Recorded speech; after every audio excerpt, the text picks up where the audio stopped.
பூனை குட்டியாய் பெண்ணை பார்க்கும் பூமிக்கு புலி என புலப்படுத்து. வீட்டில் வளர்க்கிற பூனைக்குட்டி மாதிரி பெண்களை ஒரு சில ஆண்கள் நினைக்கிறாங்க. அந்த ஆண்களுக்கெல்லாம் பெண்களே, நீங்கள் புலி என்பதை புலப்படுத்துங்கள். ஒரு ஆணுக்கு அளிக்கக்கூடிய கல்வியோ வேலை வாய்ப்போ அந்த ஆணுக்கும் அந்த ஆணோட குடும்பத்துக்கும் மட்டும்தான் பயன்படும்.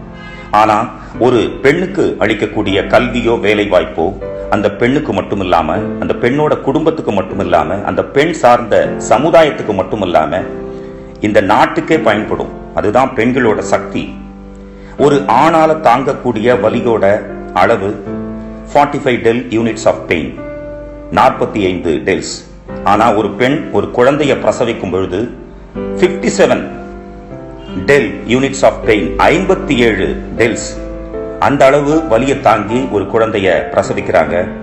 ஆணை விட பெண்கள் ரொம்ப சக்தி வாய்ந்தவங்க. ஆண்டவன் அப்படிதான் படைச்சிருக்கான் பெண்களை.